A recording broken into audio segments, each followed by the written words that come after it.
Hey everyone, it's Pastor Ryan here for day 20 of our 21-day Easter reading challenge as we've read through the Gospel of John today. Well, as we prepare for Easter, which is tomorrow. Today is what's traditionally called Holy Saturday. It's the day where between the crucifixion of Jesus when he was laid in the tomb and Sunday, the resurrection, the day when Jesus rose up from the dead and emerged victorious from the tomb. Saturday was the one day that he was laying in the tomb. And so I wanted us to just reflect on for just a moment on what it means for Jesus to have laid in the tomb for a day, and of all days on Saturday, also known as the Sabbath.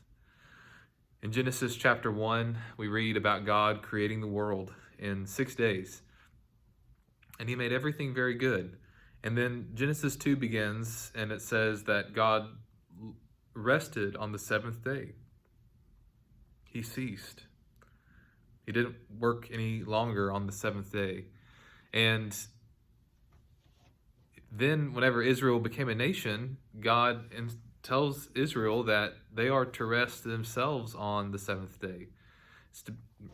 6 days you shall do all your work, but on the seventh day, the Ten Commandments says you shall honor the Sabbath, remember the Sabbath day and keep it holy.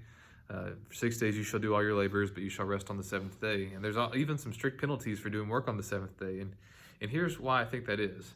I think that on the seventh day, on Saturday, whenever we take a day of rest, what it demonstrates is that we are not only following God's pattern of resting after 6 days of labor, but also we are trusting God by faith. In whatever life circumstance we have, we're always going to be tempted to do more, to engage in the hustle and bustle of life. And by taking a day to rest, we are telling God that we trust him for our provision. If you've read through the Gospels, one thing you know is that Jesus often gets in trouble on the Sabbath day. And it's because he's healed people. Think of John 5, the lame man who cannot walk, and Jesus goes by him and tells him, take up your mat and walk. And it just gets the Pharisees so upset because Jesus violated the Sabbath. They'd had it down to a T, right? They labored more worrying about not working than they did just simply resting. And on Holy Saturday, Jesus is again resting. Think about it. On Friday, he died an excruciating and painful death and bore the sins of the world upon his shoulders.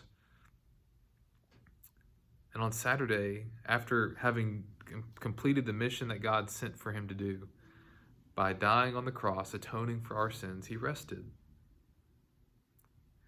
And part of his rest is knowing that part of his rest means that he had accomplished the purpose, that salvation had come. It's almost like the difference between the moment when we die and the moment when Jesus returns and we experience new life in the resurrection. There's a holy rest in that in-between time for us, where we go to heaven and we await for the Lord return to restore the new heavens and the new earth.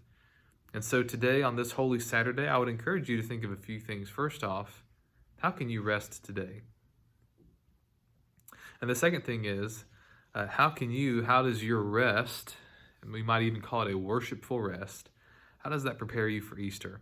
How does that prepare you for what's coming tomorrow? Tomorrow morning, we have our church service at 10:50 a.m. I'd love to invite you and your family, your neighbors to come join us. We have a socially distanced worship service, and we want everyone to join us in celebrating this great Resurrection Day. I look forward to seeing you then. Have a good day.